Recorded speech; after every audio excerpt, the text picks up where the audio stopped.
Spider-Man No Way Home Honest Reviews. Hey guys, welcome back to our channel True Interest. In today's video, we're going to give you an honest review on Spider-Man No Way Home. Let's dive into the video. One of the massive delights was to watch the iconic Spider-Man No Way Home by Marvel Cinematic Universe.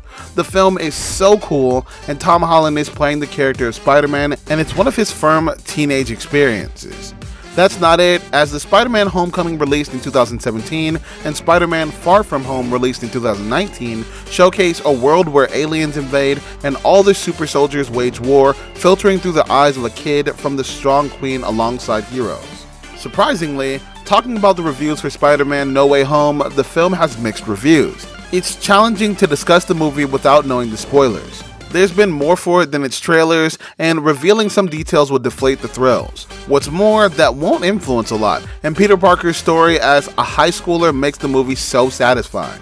But the trilogy caper is fun and rough, built on the stuff that fans of Marvel Studios, Sony, etc. love to watch. The movie kicks off with Peter Parker being in a hell of a jam, and it starts immediately after ending of the last film, Spider-Man Far From Home, where both the frames of Spider-Man reveal that Peter is the boy behind the mask. Also, the movie No Way Home runs with this momentum as Peter has only some moments to configure out how to live life as a popular teenager on the planet. There was manic energy trying to swing home safely through Zendaya amid a media blitz. The scene showcasing this incident gives way to claustrophobic tracking shots in the apartment shared with Marissa Tomei, his aunt, as he tries to break the news before the news breaks into their home.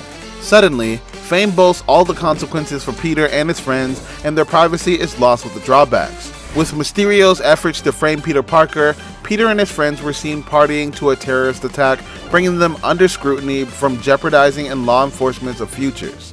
That's not it as a feeling, only that was the price Peter's friends had to pay, and he turned to Doctor Strange for help.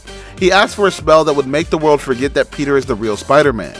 When the doctor agreed, Peter started guessing the ritual that makes it, fracturing the boundaries, backfiring between villains and universes, from cinematic taking Spider-Man into the Marvel Cinematic Universe. Among all of them, there are Green Goblin, Dr. Otto Octavius from Spider-Man and Spider-Man 2 by Sam Raimi, and The Amazing Spider-Man 2 by Mark Webb.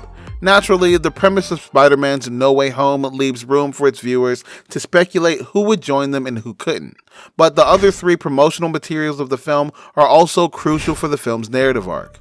Talking about the character's first opening, the contortions that the script of No Way Home needs is to make the central monster mash happen that slows down the story. Despite the multiversal and magic jargon, the point is clear, and Peter messed up. Now, he took up cleaning it up and sent all the bad guys to where they came from.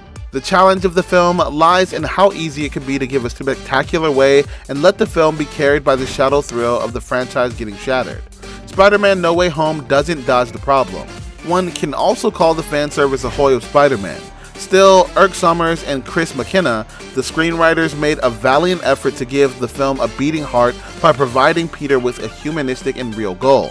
When Peter learns that all the invading aliens were plucked from the universes before the battles with Spider-Man's perspective, he's unwilling to send them back to their deaths. Moreover, he tries to figure out a way to resolve their supervillain transformations and to send them to have a good life. It's a good goal for the MCU version of Spider-Man, who has always been characterized by some stubborn insistence that it can be a great thing to do when others tell him he might let things go worse. All the three primary villains in the film are a good fold for altruism. Every archetype is distinct. It's a simple crook motivated by greed, and Otto Octavius is an incredible role model brought low by hubris. He's a devil and a guiding light with all the split personalities. It brings every fiber of his role, becoming a grinning face of evil, daring Peter Parker to think that holding over his moral compasses is a fool's errand and one that is worthless against someone not caring for morals. Spider-Man No Way Home has some real visual surprises with all the narratives. The usual effects-driven spectacle arrives to rise from the MCU for an epic occasion, a brawl between Spidey and Strange in the kaleidoscopic mirror dimension by Doctor Strange. Sometimes the action is serviceable, and some of the fights in the film are brutal and physical. The entire tragedy of Tom in the film Spider-Man No Way Home and Peter Parker is so perfect. He's earnest, young, and the sweetest screw-up imaginable, one who will always do the right thing even if he doesn't know what that could be. He's lost in the machine more massive than him, and one can threaten to swallow him. In Spider-Man No Way Home, they consider the threat a multiverse, and in the universe, he's the victim of how movies were made. So that's all, stay tuned and subscribe for more.